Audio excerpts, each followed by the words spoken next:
ça me fait plaisir de vous introduire maintenant Yann Boulanger de Ressources naturelles Canada, qui longtemps, j'ai demandé à Yann si, de faire sa demande de membre associé. Il l'a enfin fait. On est très, très heureux. Et il a fait sa demande de membre et maintenant, je pense qu'il est prêt à vous présenter pas mal ce qu'il fait. Les gens qui travaillent sur les changements climatiques, tant sur la faune que sur la végétation, connaissent probablement déjà Yann, mais ce n'est pas tous nos étudiants qui le connaissent. Alors, sans plus tarder, je laisse nous introduire un peu son parcours et sa recherche. Merci beaucoup, mon escogriffe préféré, Pierre. Et je vais d'ailleurs commencer ma présentation tout de suite. Comment ça marche tout ça? Voilà. Donc, je vais vous raconter une petite histoire, hein? Parce que ça a commencé avec une petite histoire, tout ça. Ça a commencé d'ailleurs, mon intérêt pour la science et l'écologie, tout ça. Entre autres, je dirais le 17 juin 92. Pourquoi je m'en souviens? Parce que c'est la date où mon frère m'a apporté un magnifique papillon tigré du Canada qui s'était fait frapper sur le bord du chemin. Puis j'ai dit, hey, c'est donc bien beau cette affaire-là. J'ai commencé à avoir une virée obsessif-compulsif sur l'entomologie, comme la plupart des entomologistes amateurs d'ailleurs, on est tout un petit peu fuckés. Fait que je commençais à avoir une collection de papillons qui m'intéressait à tout ça. Fait que c'était bien, bien cute, bien, bien swell, même avec ma face ici là, de jeune premier. Là. Puis en même temps, ce qui était bien cool, j'avais une autre obsession, compulsion pour la météo. Donc ça, d'ailleurs, si vous voulez avoir plus d'informations sur la météo qui faisait en 91 au mois de juillet, alors que j'avais 11 ans, ben, j'ai compilé tout ça à la maison parce que je trouvais ça bien le fun. Puis j'aimais bien, bien ça, regarder Météo Média. Là. Puis pas juste pour les météorologistes qui étaient là. Puis ben, ça m'a amené un petit peu plus loin, un petit peu plus tard dans ma carrière d'élève, hein, on s'entend, à faire des expos sciences. Notamment en 94, en 95. J'ai d'ailleurs parlé, pourquoi pas, des papillons à l'époque. Et ça m'a d'ailleurs amené à parfaire mes aptitudes en vulgarisation scientifique et aussi à porter un sac banane. Et par la suite, en 98-99, j'ai, pour faire suite justement à mon intérêt pour la vulgarisation scientifique, pas débattre, mais je veux dire, de présenter la science, à la rendre disponible, ben, j'ai été animateur scientifique à la station Aster. Aster, c'est situé à Saint-Louis-du-AA. Pour ceux qui ne le savent pas, c'est où? C'est au Bas-Saint-Laurent, derrière Rivière-du-Loup. Donc, c'est une station qui présente la science en général, mais surtout de l'astronomie. Donc, ça m'a permis de présenter plein de choses, entre autres d'aller sur le toit de la station pour me faire 2 blondes, d'ailleurs, cet été-là, c'était bien cool, à présenter des étoiles. Puis à porter un costume de petit prince. Donc, le ridicule ne tue pas. J'ai fait ça pendant 3 mois, calvaire. OK. Et donc, ce qui m'a aussi amené par la suite à toute cette vulgarisation scientifique, en fait, je pense que ça m'a quand même donné certaines aptitudes à pouvoir présenter cette science-là aujourd'hui, maintenant, notamment devant certains médias. Même si ma face a l'air bien bizarre. D'ailleurs, merci beaucoup Jean-Sébastien Roy d'avoir choisi cette photo-là pour me présenter lorsque j'étais en entrevue avec Anne-Marie Dussault, qui avait l'air un petit peu triste d'entendre parler des feux en Californie. Et dans d'autres situations aussi où on présente, j'ai fait plusieurs entrevues là, pour... c'est toujours bien le fun, je trouve, faire des entrevues, puis partager notre science, la rendre accessible, et faire en sorte que les gens soient beaucoup plus au courant de ce qu'on fait, et surtout de faire en sorte que la science prenne une place prépondérante dans un environnement où les fake news peuvent être assez importantes. Donc, ça, c'est un petit message éditorial. Là. Je veux dire, je le dis, là, en termes de membres du CEF, on a un rôle à jouer là-dedans quand même, là, pour présenter la science, présenter les faits, rectifier des faits, rectifier la vérité, hein? La véritude lorsqu'on en a besoin dans les médias. Donc, où ça s'est poursuivi par la suite, on a fait un petit saut dans le temps, on commence au bac en biologie que j'ai fait à l'Université du Québec à Rimouski entre 1999 et 2002. Dans le cadre de ce bac-là, j'ai fait plusieurs étés de terrain là, pour, entre autres, sous la supervision de Dominique Arsenault, Luc Sirois. C'était à la baie James. C'est là que j'ai eu mes premiers intérêts grandissants, je vous dirais, pour tout ce qui touche la forêt boréale. Et aussi la dendrochronologie, la tordeuse des bourgeons d'épinette, tout ce qui concerne les feux de forêt. Et on dansait de façon endiablée dans la station de recherche aussi. C'était bien cool. J'ai coupé l'image. Hein. Il y avait d'autres personnes sur cette photo-là. Si vous voulez savoir c'est qui, vous pouvez m'envoyer des petits messages. Et donc, vu que j'ai vu cet intérêt-là très important pour la forêt boréale et les feux, ben, ça m'a amené justement à faire une maîtrise, toujours à l'UQAR, avec Luc Sirois comme directeur. Mais cette fois, je me suis concentré sur tout ce qui se passait après feu au niveau des débris ligneux. Donc, tout ce qui est débris ligneux grossiers, d'épinette noire. Donc, qu'est-ce qui se passait? Puis, ce qui est surtout intéressant là-dedans, et c'est là où mon intérêt pour l'entomologie, les papillons, les bébites, était vraiment important, puisque dans le cadre de ma maîtrise, j'ai étudié ce qu'on appelle la succession saproxylique, donc des insectes qui colonisent le bois mort, qui sont associés au bois mort. Suite au feu. Donc, c'était vraiment très intéressant. Ça a permis de mettre ma passion pour l'entomologie à profit. Puis, ben, au doctorat, puisque j'ai de la suite dans les idées, hein, plutôt que de parler de succession saproxylique, ben, on va parler de colonisation saproxylique cette fois-là. Donc, plutôt que de se concentrer sur des feux de qui sont survenus à différents temps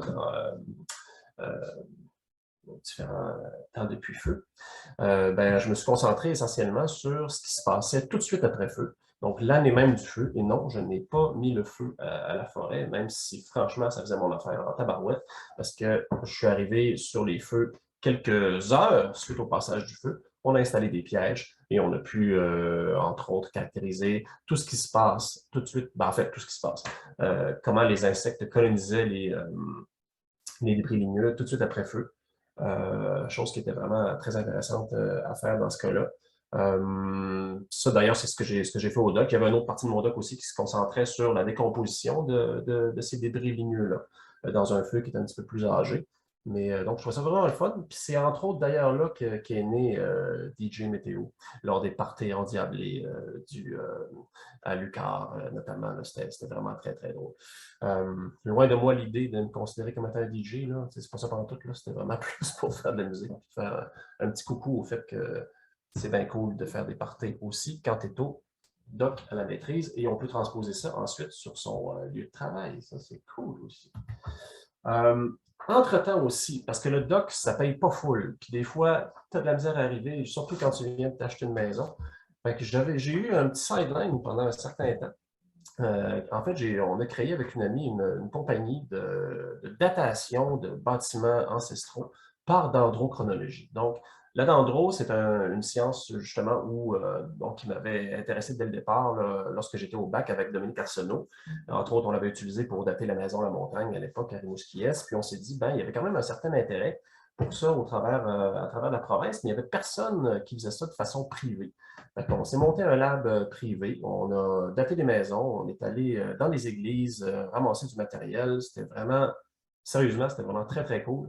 Ça nous a permis de voir des bâtiments là, ou l'architecture des maisons ancestrales qui est vraiment pété. C'est vraiment intéressant.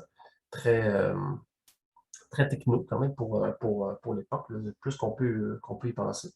Et puis, ça nous a permis, entre autres, en même temps, avec ces échantillons-là, de retracer, parce qu'il y avait beaucoup d'épinettes, évidemment, dans les échantillons, notamment dans les toits, puis dans les poutres des églises. Donc, de retracer les épidémies de tordeuses qui sont survenues dans le temps, là, au cours des 500 dernières années. Donc, ça s'est terminé d'ailleurs par un article scientifique. Par la suite, j'ai commencé mon postdoc en 2010 avec le Service canadien des forêts. Puis, c'est là que j'ai mis un peu plus mon intérêt un peu plus. J'ai toujours poursuivi mon intérêt sur les feux de forêt, sur la forêt boréale, mais cette fois-là, plutôt que de rester à la baie James en soi, on a élargi ça pour l'ensemble du Canada, notamment pour la délimitation de ce qu'on a appelé les zones homogènes de régime de feu, que vous avez là ici, qui sont surlignées, là, qui sont illustrées sur la map. C'est par la suite que ces zones-là ont été utilisées à diverses sources, je vous dirais, là, par moi évidemment, mais par d'autres chercheurs aussi. Et surtout, ce qui est intéressant, c'est que là, j'ai pu aussi, par la suite, dans mon postdoc, intégrer mon intérêt pour la météo-ish, donc je dirais pour le climat. Et donc d'étudier l'impact des changements climatiques sur les feux de forêt, mais aussi sur d'autres choses. Donc, on va y parvenir par la suite. Parce qu'évidemment, hein, on ne se le cachera pas, vous le savez tous, la température augmente. Les dernières années ont été les plus chaudes jamais enregistrées. Donc, nécessairement, ça peut avoir un impact sur les différents processus écologiques qui m'intéressaient, que ce soit les feux de forêt ou donc la forêt boréale et ainsi de suite. D'ailleurs, au Canada, je fais un petit résumé là-dessus, je pense rapidement, mais vous savez déjà, donc on sait que la température se réchauffe même 2 fois plus rapidement que sur le reste du globe. Donc, on voit que ça se passe surtout, pas que, mais surtout en forêt boréale et dans le nord, notamment dû à l'amplification arctique. Donc, raison de plus pour pouvoir étudier tout ce qui se passe en termes de changement climatique dans la forêt boréale. Si on se projette justement dans le futur, puis qu'on regarde ce qui va se passer au Canada dans les 80 prochaines années, selon les différents scénarios du GIEC, on peut s'apercevoir que la température va augmenter entre 4 et 8 degrés là, à l'échelle du Canada. Donc, c'est pas rien. Et comparativement aux précipitations qui vont augmenter un petit peu, mais pas tant. Donc, on voit que les impacts pourraient être particulièrement importants. Raison de plus, donc, de pouvoir les étudier. Et c'est là, d'ailleurs, que dans le cadre de mon postdoc, je dois remercier très, très humblement Pierre Bernier, puis ma merveilleuse de tous les jours, hein, Sylvie Gauthier, qui ont pris, en fait, les deux ont pris leur retraite au cours des dernières années, mais ce sont ces deux personnes-là qui m'ont vraiment guidé là, dans mon postdoc et qui m'ont fait confiance, en fait, entre autres, pour participer à un projet national dans le cadre du postdoc au Service canadien des forêts, qui s'appelait Changement forestier, et dans lequel j'étais impliqué dans ce qu'on a appelé une analyse intégrée nationale pour caractériser les impacts des changements climatiques sur le secteur forestier, la forêt là, à l'échelle du Canada. C'est là d'ailleurs qu'on a utilisé, je dis mais zones homogènes de feu pour pouvoir caractériser quel serait l'impact des changements climatiques sur, par exemple, les aires annuelles brûlées dans le futur. Et donc, vous avez les résultats ici. Donc, on s'est aperçu que par zone homogène, ça pouvait varier évidemment là, et en fonction des scénarios climatiques, évidemment, mais que dans certaines régions, entre autres au Québec, on pourrait voir des augmentations très, très importantes suite au changement climatique dans les aires annuelles brûlées. Et évidemment, plusieurs choses ont découlé de ces travaux-là.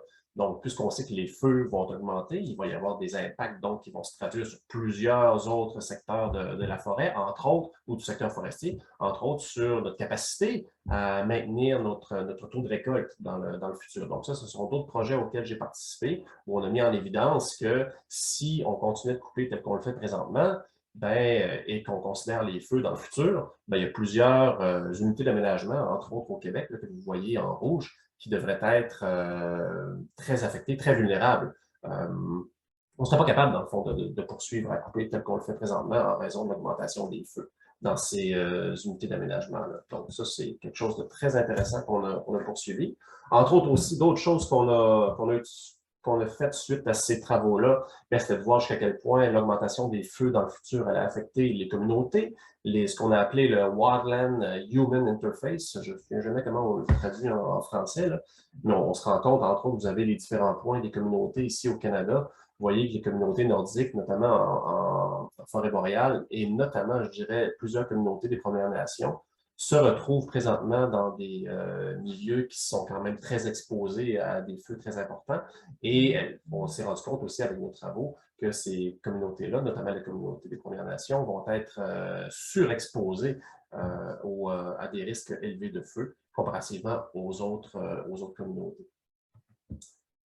Donc ça, c'est bien le fun des feux, ou l'impact des changements climatiques sur les feux, mais après, on s'est aussi demandé, je me suis demandé, il y a d'autres éléments là, qui vont être affectés par les changements climatiques, d'autres processus naturels qui vont influencer le visage des paysages forestiers dans le futur, que ce soit la sécheresse, les insectes ou les changements de croissance dans les arbres.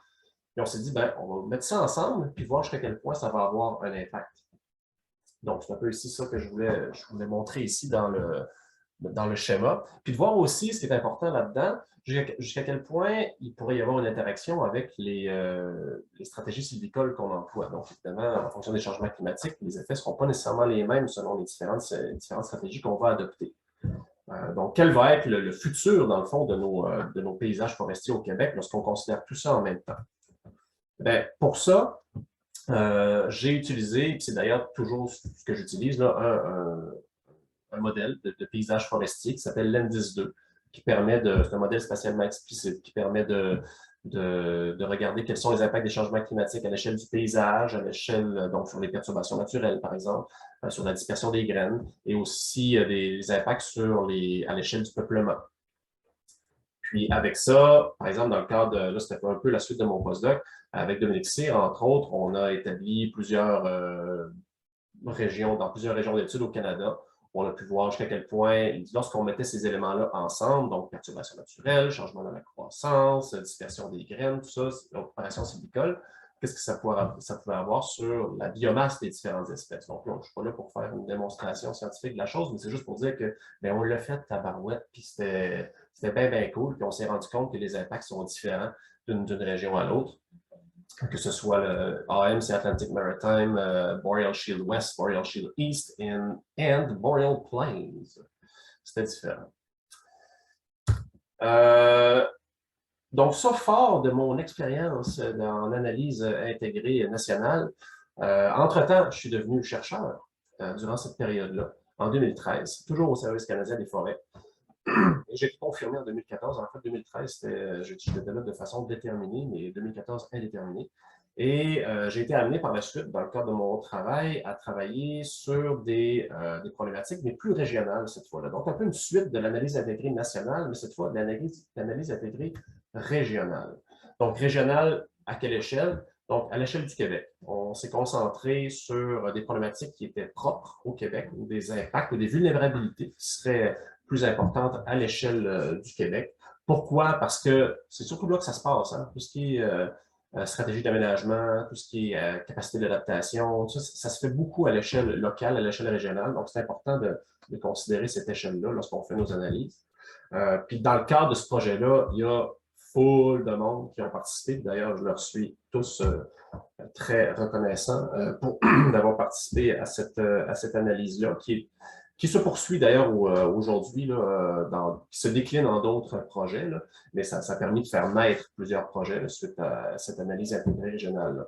Donc, qu'est-ce qu'on a analysé, entre autres, dans cette analyse-là? Bien, vous avez ici le Québec et on a toujours utilisé l'INDIS, justement, mais plus à une échelle régionale pour voir quels seraient les impacts sur les différentes espèces, la composition de certaines espèces en fonction des changements climatiques. Si vous avez le tremble à gauche, l'équinoxe noir à droite, sous scénario RCP 8.5. Ça, je ne les ai pas présentés tantôt, mais c'est le scénario un peu catastrophique, là, je vous dirais, sur les changements climatiques. Donc, c'est des choses qu'on a faites.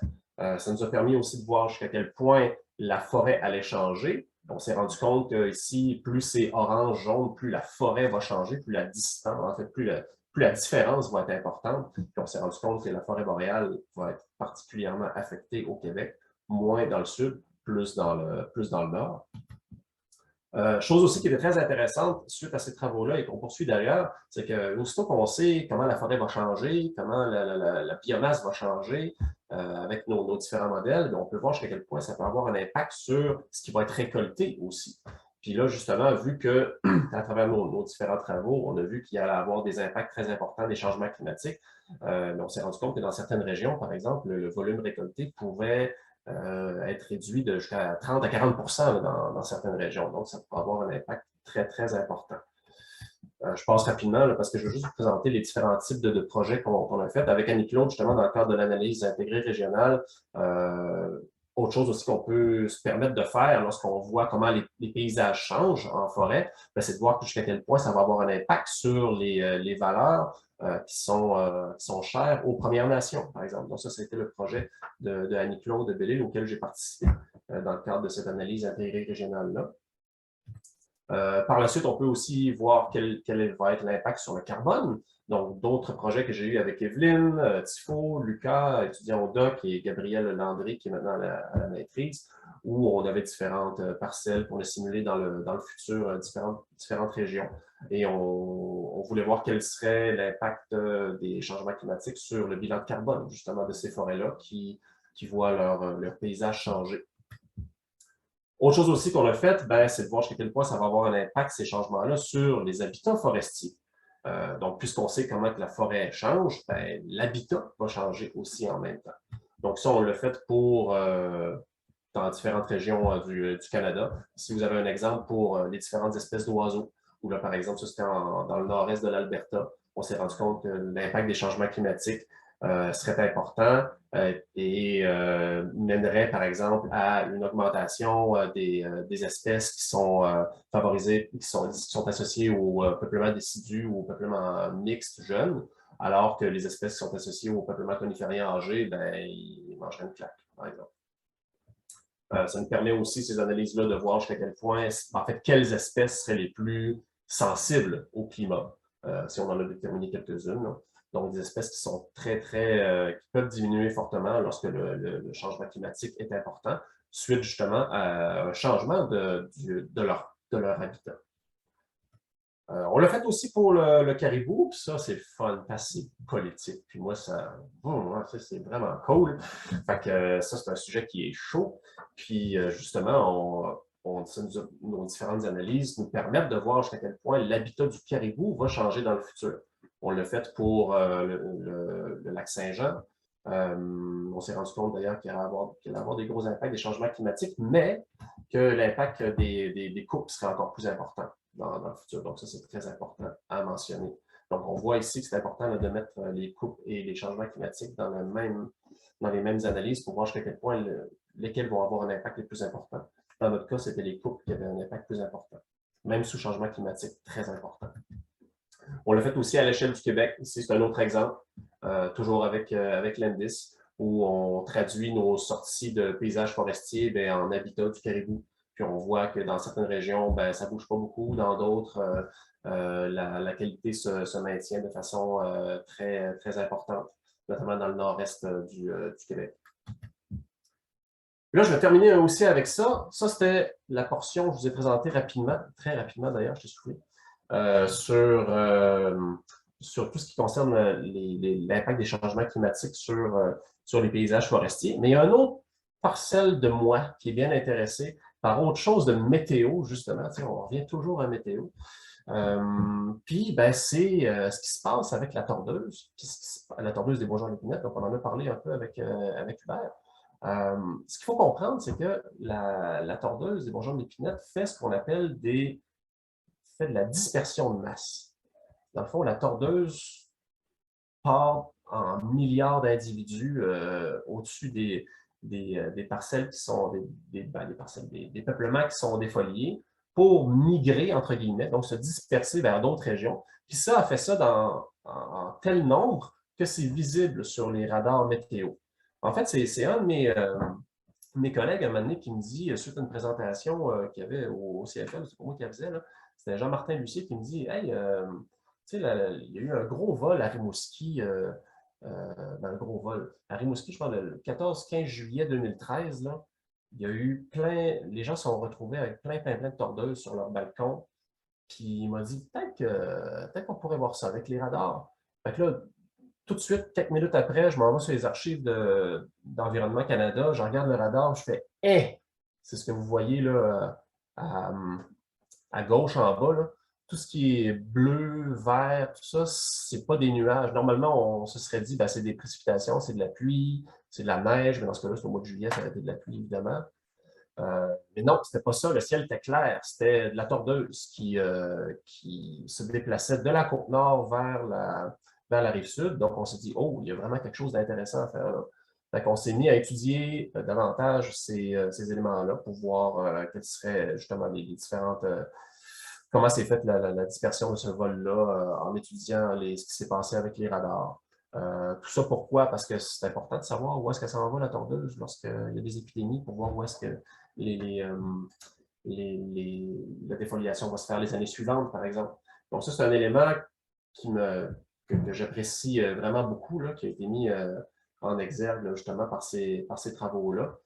parce que c'est ça, ça touche la météo, puis ça touche les radars. Puis ceux qui me suivent sur Facebook, des fois, se rendent compte que je poste beaucoup sur la météo. Tu sais, on reçoit des souvenirs de Facebook. Là, je dis, je postais donc bien souvent sur la météo. C'est quasiment rien que ça qui apparaît. En tout cas, ça, puis la course. Là.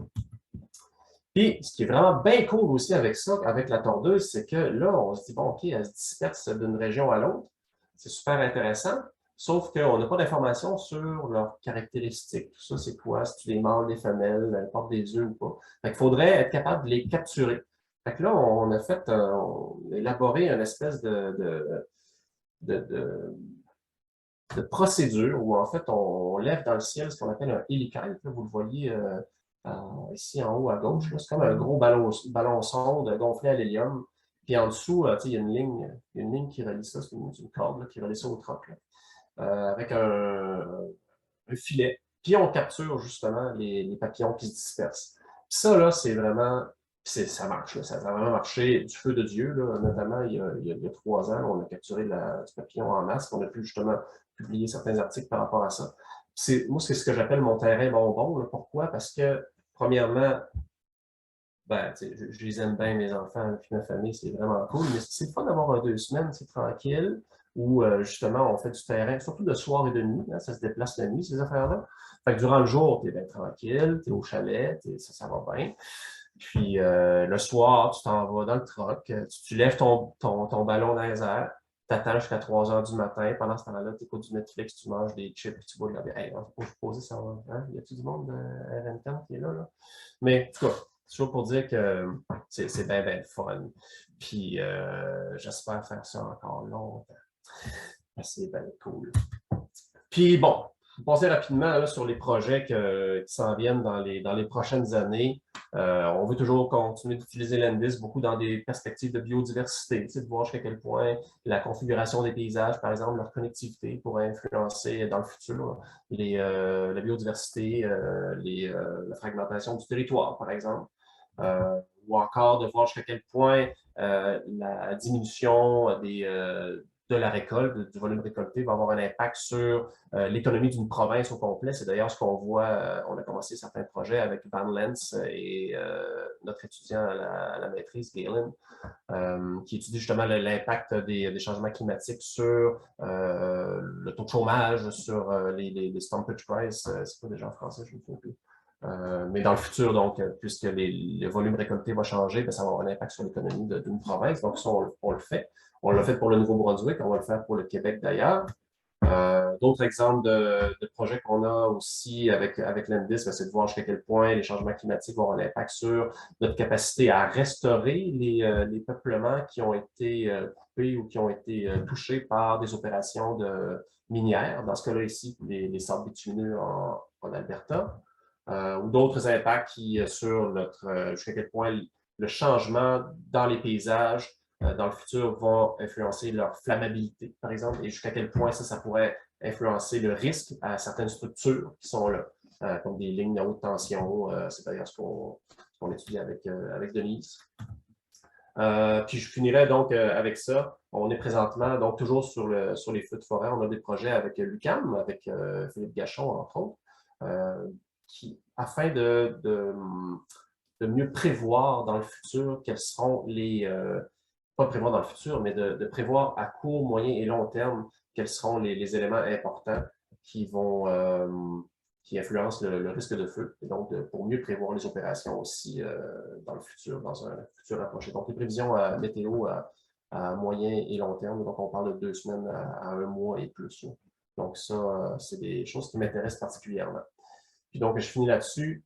Donc, je travaille au SCF. C'est un environnement de travail qui est vraiment, vraiment, vraiment, vraiment cool. On fait des parties. Là, c'est sûr qu'en télétravail, c'est un peu plus dole, là, mais ça reste que c'est vraiment intéressant. Puis si d'ailleurs vous voulez travailler dans ce milieu-là, je vous le conseille fortement. C'est vraiment un milieu de travail bien, bien swell. Ça permet aussi de voyager, mais là, je pense que Pierre veut me dire que j'ai trop parlé. Non, tu n'as pas trop parlé. Ah ouais? Sauf que vous avez tous les deux pris à peu près 27, 28 minutes. C'est ça. Fait qu'il vous reste à peu près 2 minutes pour des questions. Fait qu'on prend, sans plus tarder, on prend une première question.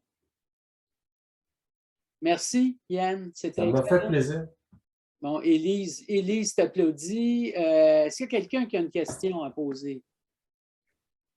Hubert, non? Il fait bye-bye? Ou une Oui, main, 5 j'en doigts? aurais une, moi, Yann. Ah oui, donc. Hubert Morin. Ah, Oui. Je ne sais pas si tu me vois, mais en tout cas, bon, peu Oui, importe. Oui, on très le voit bien. très bien. Ah, OK. Bon, Yann, merci beaucoup pour la super présentation. Ben, tu as remarqué peut-être, j'ai passé vite rapidement là, sur des résultats qu'on a sur la paléo, justement, de la tordeuse, mais tu as vu qu'on avait une relation inverse entre les feux de forêt et la tordeuse. Donc, on suppose que même si on pense que dans l'avenir, avec les réchauffements climatiques, on va avoir plus d'insectes, on va avoir plus de feux, il se passe des interrelations entre les perturbations qui vont affecter, une perturbation va affecter l'autre, comme probablement que s'il y a beaucoup de feu, ben, on n'a pas d'espèce haute, donc il y a moins de tordeuses ou quelque chose dans le genre. Et on a souvent des interrelations comme ça. Quand tu nous présentes tes modèles, j'imagine que ces interrelations possibles-là sont considérées ou non? Absolument. Parce que c'est des choses qui vont arriver. Là, il ne peut pas avoir plein de feux, plein de tordeuses, puis plein de... tout en même temps. Ben, malgré ton âge, tu as vraiment raison encore, Hubert. C'est fou, hein? Quand on voit où sont les vrais, c'est l'enfer. Parce que c'était exactement ça. Tout ce qu'on voit dans nos...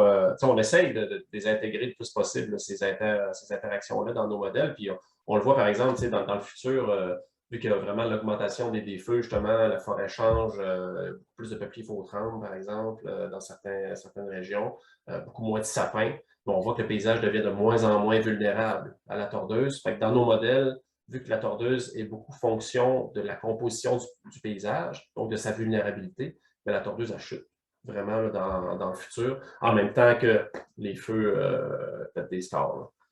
OK. Mais tu commences à avoir du gris dans ta barbe. Ouais, c'est ça, ouais. Ouais. Ça me donne un charme, je sais pas. Ça même. Comme toi, d'ailleurs. Merci, Yann. Merci, Hubert. Très rapidement, dans les exercices de modélisation que vous faites, quand on parle des interactions entre les perturbations naturelles et les perturbations humaines, avez-vous regardé aussi les effets secondaires des perturbations humaines? Souvent, on fait allusion strictement à la coupe forestière, mais à la coupe est associé aussi le déploiement d'infrastructures routières, par exemple. On sait que ça a un gros impact sur un chemin, avant qu'il se revégétalise, ça peut prendre 75-100 ans, alors que juste à côté, la forêt va revenir en 50 ans. Ouais. Et vous, avez-vous commencé à regarder cette dimension-là dans l'exercice de modélisation ou c'est très, très difficile à faire?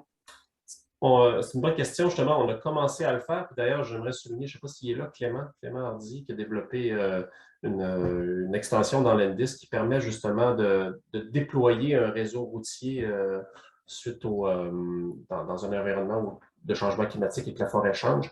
Puis ça, ben, on est en train de regarder justement jusqu'à quel point ça pourrait avoir un impact. Puis on pourrait regarder davantage l'impact que ça pourrait avoir, notamment évidemment, tu le sais, sur la faune, donc sur le caribou, parce qu'on voit que l'impact est déjà très important maintenant et qui va être encore plus important dans le futur, même lorsqu'on considère les changements climatiques. Donc, c'est quelque chose qui est très, très important là, à considérer, effectivement. Ouais. Merci. Merci pour la présentation. On va passer maintenant à la dernière présentation de ce matin.